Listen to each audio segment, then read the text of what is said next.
Assalamualaikum warahmatullahi wabarakatuh. Waalaikumsalam warahmatullahi wabarakatuh. Alhamdulillah, alhamdulillahirabbil alamin.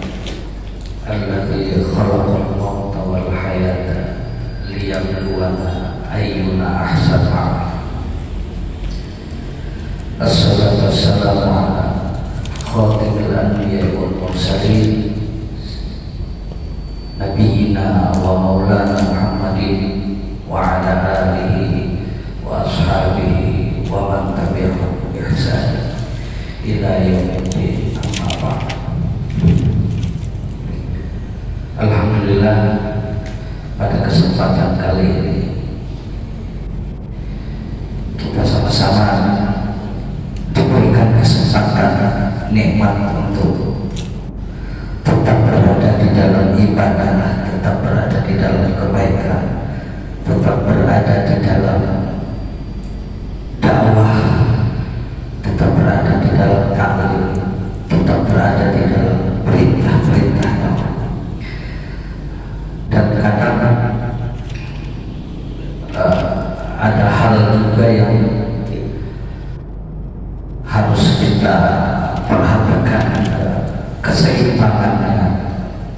Di samping kita dalam hidup itu 24 jam hiruk-pikuk dengan kegiatan dunia, lebih baik juga dilakukan penyeimbangan dengan melakukan kegiatan-kegiatan yang berorientasi akhirat.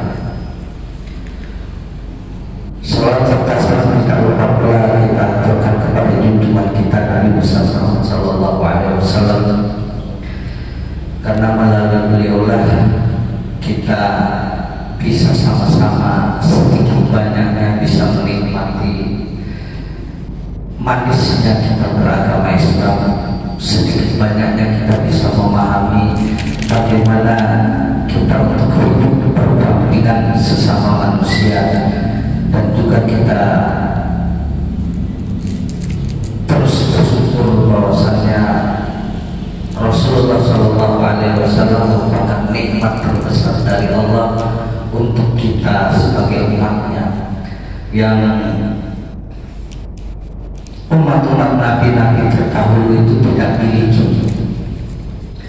Kalau umat-umat nabi terdahulu itu kan, nabi terdahulu selain Nabi Muhammad ini itu memiliki kadar expired atau ada batasan waktu. Ketika batasan waktunya itu sampai, itu udah kadaluarsa lagi. Bukan hanya waktu saja, tetapi apa? Kemampuan nabinya pun ada batasannya juga. Di hari kiamat itu, para umat-umat nabi-nabi terdahulu itu mencari syafaat-syafaat kepada nabi-nabi, tetapi apa? Yang hanya bisa memberikan syafaat itu hanya Rasul. Dan alhamdulillah kita diciptakan termasuk ke dalam golongan umat Nabi Muhammad SAW, yang mana Rasulullah ini tidak memiliki batasan expired, nggak ada expired, langsung hatta yaumul qiyamah, sampai kepada hari ini kiamat. Kalau di makanan itu ada namanya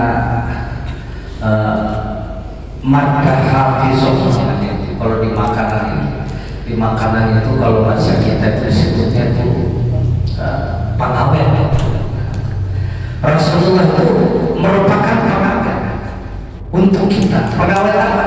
Pengawet agar rahmat Allah terus ada di dalam kehidupan kita, bahkan ada di dalam diri kita. Qul anna fikum Rasul ada di dalam diri kita. Jadi rahmat Allah selalu ada di dalam diri kita. Tetapi apa? Tergantung daripada hati kita, bagaimana hati kita ini. menyikapi, menanggapi, menerima nikmat Allah yang terbesar itu, yaitu Rasulullah kita anggap manusia biasakah, atau kita anggap nabi dan rasulkah, atau siapa? Tergantung hati kita dan penerimaan dari sikap hati kita itulah yang kita dapat. Kita bisa melaksanakan pengajian seperti ini karena apa? Di dalam hati kita itu ada rahmat, di dalam hati kita ada Rasulullah. Karena bagian dari kehidupan Rasulullah itu dakwah. Makanya bagian dari kehidupan Rasulullah taklim, bagian dari kehidupan Rasulullah kajian ilmu, dan kita alhamdulillah terus menerus berada di dalam itu. Artinya apa? Rahmat Allah itu awet ada di dalam diri kita, ada di dalam diri kita.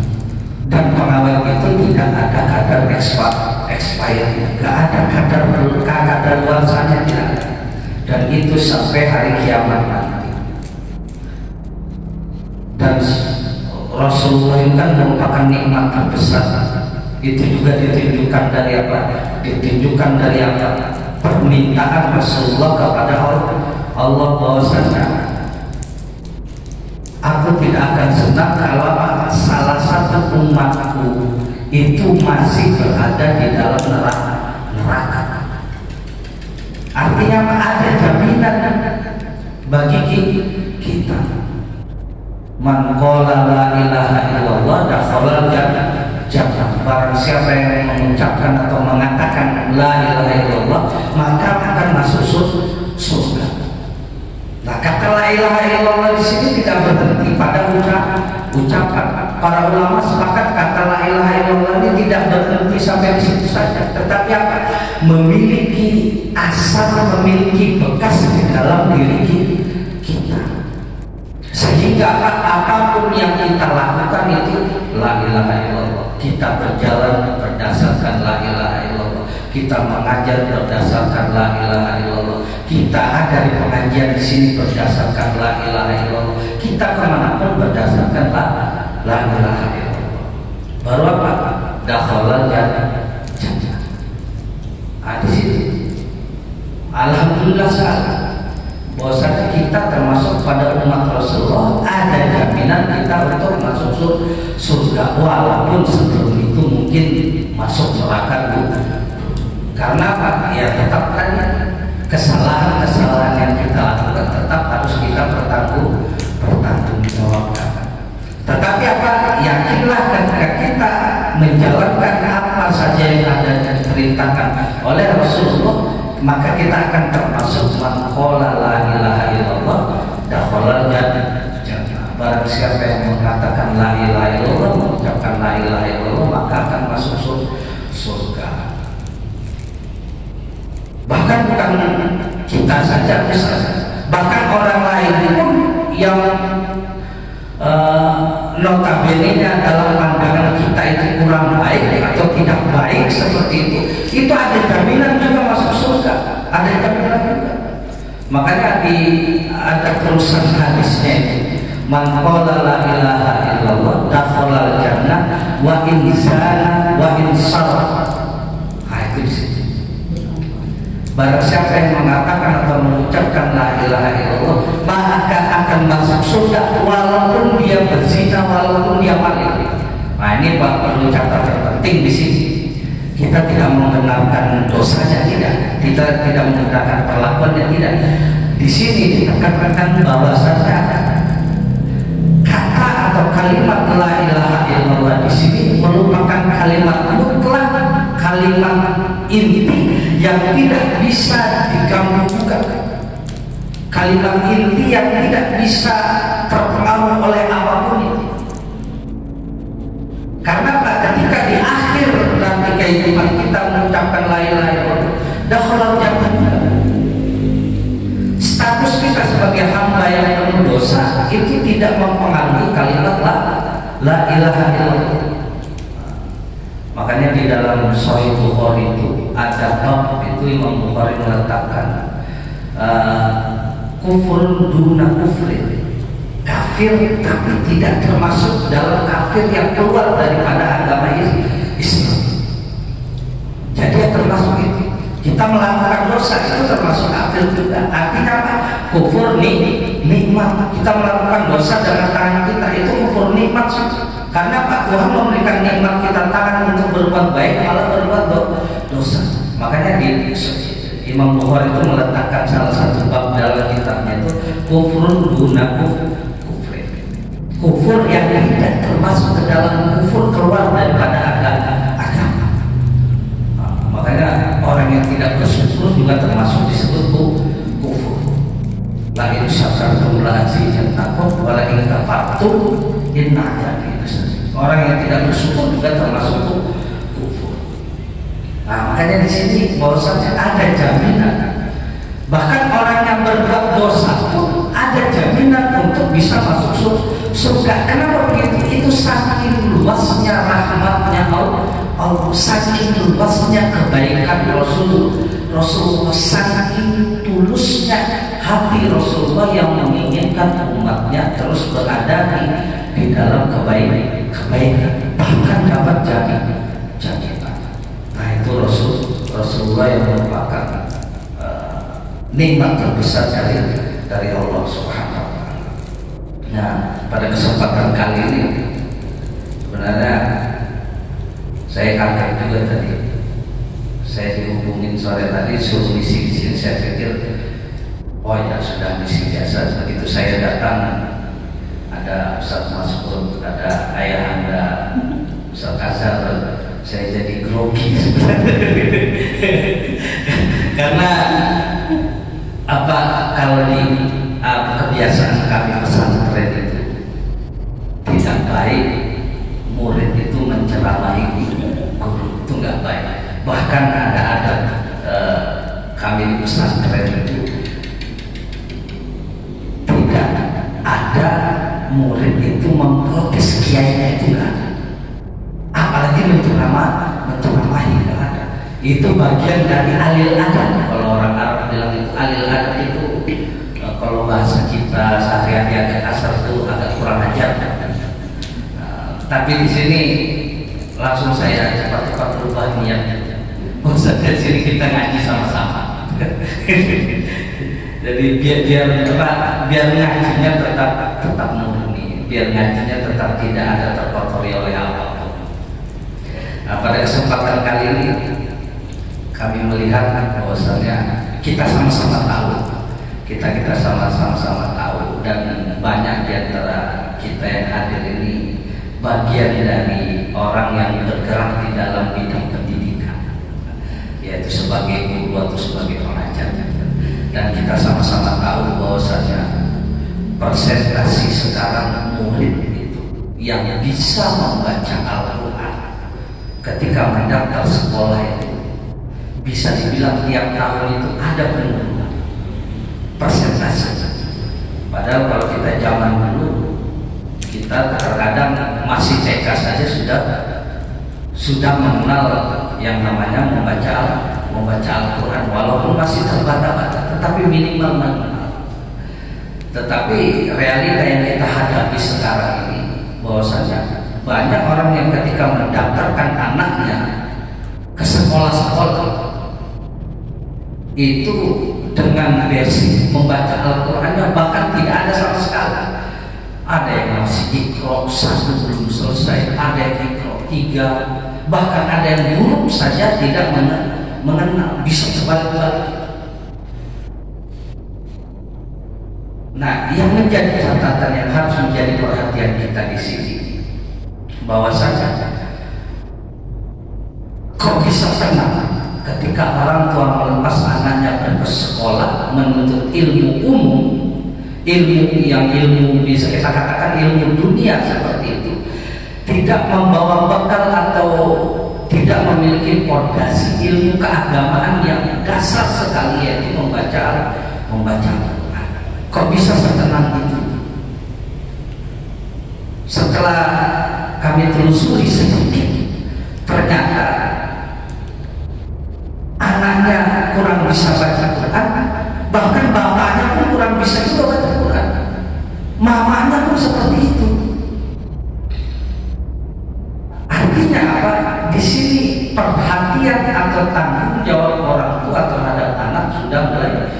menilai berkurang. Lagi-lagi saya disclaimer di sini, saya tidak menceramahi. Di sini malah saya berharap dengan omongan saya di sini, dengan pembicaraan saya di sini, saya bisa lebih banyak belajar dari bapak-bapak sekalian, karena saya termasuk anak muda yang baru memiliki anak juga. Dibandingkan dengan bapak-bapak sekalian sudah sangat berpengalaman. Tetapi apa di sini kita sama-sama belajar bahwasanya tanggung jawab kita sebagai orang tua itu memang bukan tanggung jawab sekedar memberikan makan saja, tidak, tetapi apa, kita bertanggung jawab atas keseluruhan kehidupan, baik fisik, akal, serta hati anak. Kenapa begitu? Karena apa? Itu sama-sama.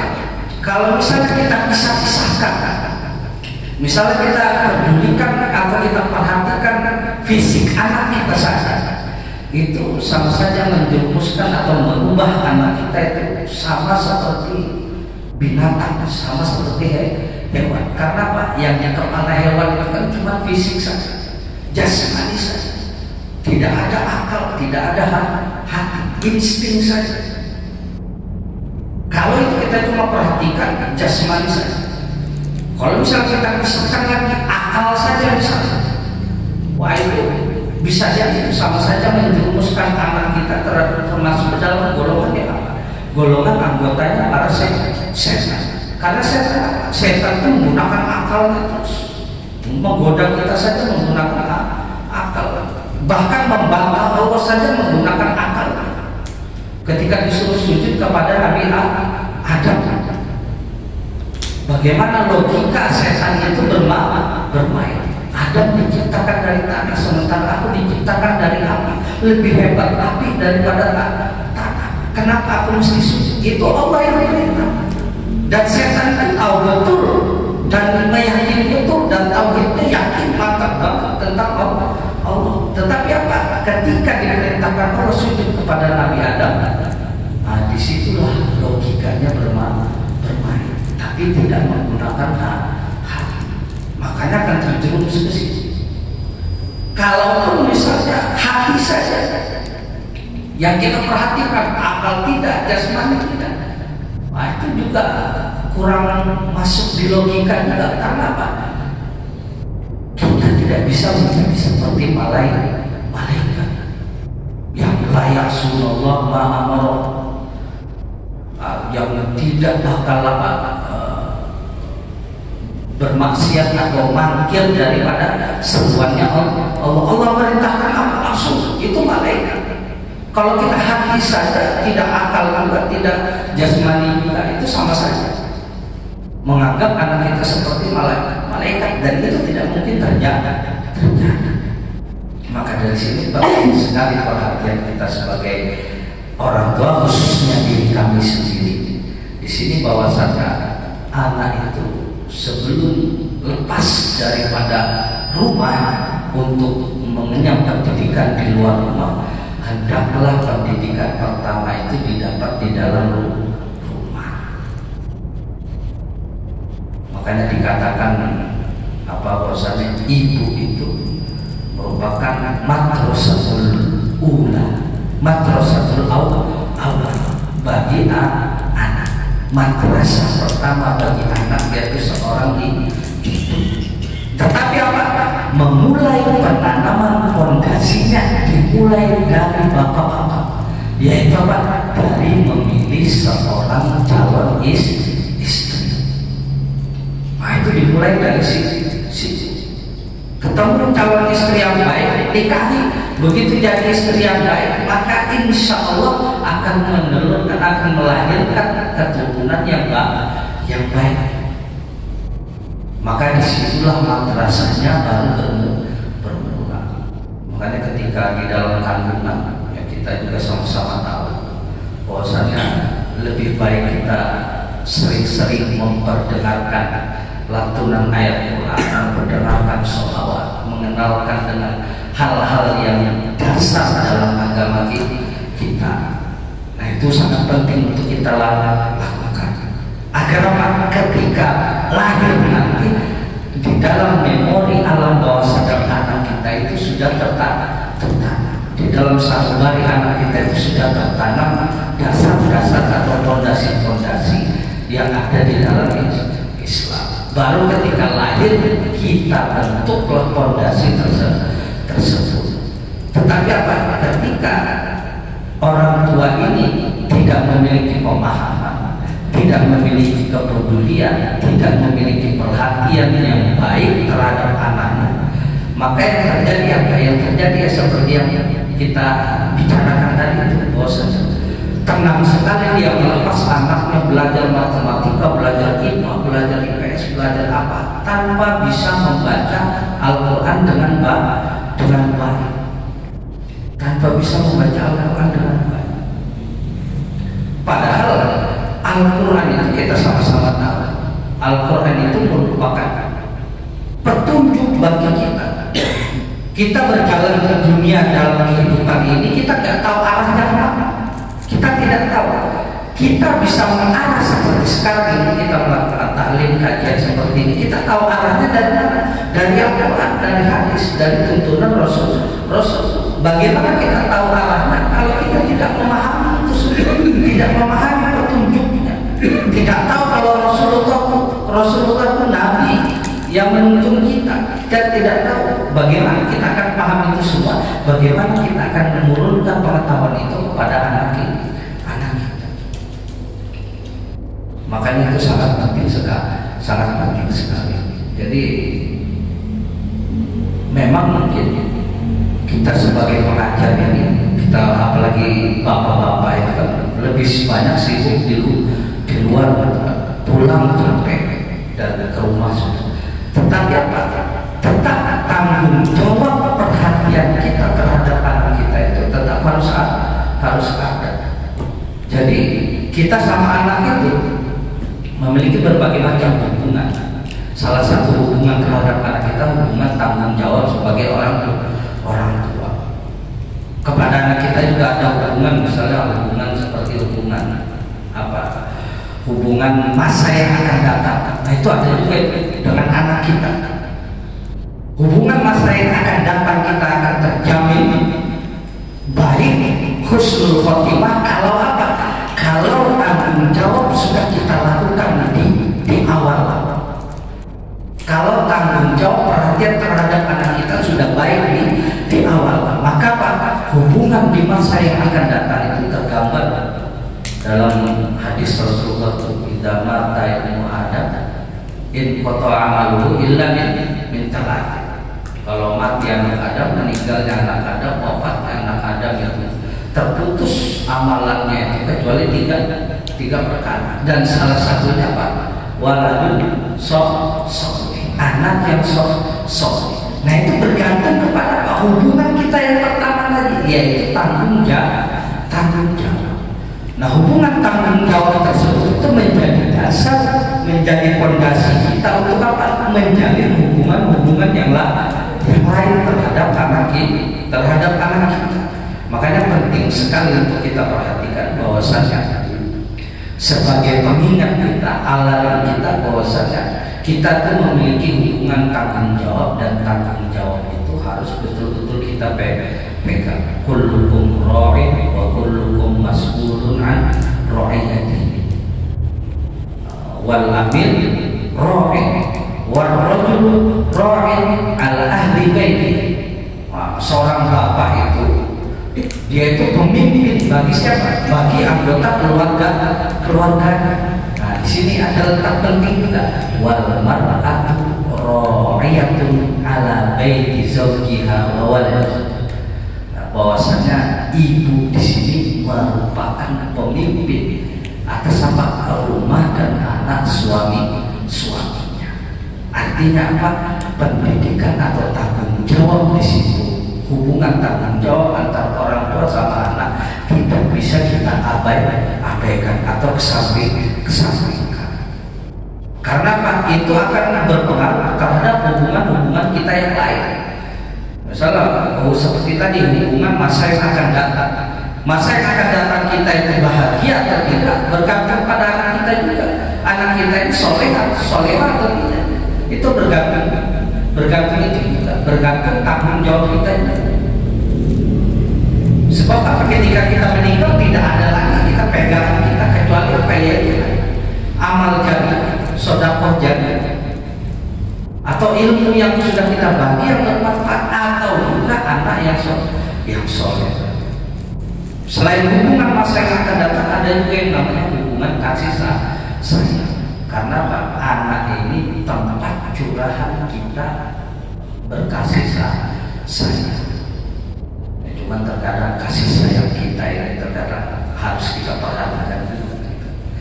Kasih sayang kita ini bukan terus kita memberikan segala sesuatu terus, anak minta ini terus beri, anak minta ini terus beri, tidak. Harus ada tarik anak kita juga harus bisa memahami, oh ini penting, oh ini tidak, walaupun itu masih kecil. Kita bisa memberikan pemahaman, bisa dengan gestur, bisa dengan cara kita menyampaikan, cara kita berbicara, cara kita menasehat. Misalnya anak kecil itu menumpahkan air, akibat dari tumpahnya air akan tergelincir orang yang menginjak air tersebut. Mungkin akibat dari tergelincirnya orang, kepala bisa bocor. Nah itu kan akibatnya fatal, akan berpengaruh pada akal saraf segala macam. Nah kita berikan penekanan terhadap anak kita ketika apa, menumpahkan air. Penekanan juga ketika belajar misalnya nih, kalau misalnya habis maghrib, nggak tahu ya tradisi di rumah-rumah bapak ibu, bapak-bapak sekalian, ini tradisinya bagaimana, kebiasaannya gimana. Tapi kalau kebiasaan di rumah kami, setiap habis maghrib itu harus mengaji. Setiap habis maghrib, setiap habis sholat harus mengaji. Setelah mengaji baru melakukan aktivitas yang lain. Dan itu harus ada penekanan. Nah penekanannya mungkin kita tidak bisa dengan berbicara saja, ayolah ngaji sementara bapaknya tidak, ayolah ngaji sementara ibunya masih sibuk. Gak bisa seperti itu juga. Harus ada keseimbangan. Dan baik lagi ketika misalnya ada bapak, ada ibu, ada anak, tiga-tiganya sama-sama saling memperdengarkan Al-Quran. Walaupun seayat dua ayat tidak masalah. Karena Pak, itu ke anak akan memupuk pendidikan yang baik di sebagai anak. Suami ke istri akan memupuk kasih sayang. Karena Pak, Al-Quran bukan cuma bacaan biasa, tidak. Al-Quran merupakan obat bagi segala macam penyakit. Dalam hati kita ada penyakit, kita sering bertengkar sama pasangan kita. Cobalah duduk sama-sama, baca Quran sama-sama. Suami memperjalankan bacaannya, istri mengoreksi. Istri memperjalankan bacaannya, suami yang mengoreksi. Itu apa? Itu bagian dari menjaga keharmoni. Karena bisa kumpulnya orang tua dan anak membaca Al-Quran sama-sama, itu bagian dari apa? Tanggung jawab.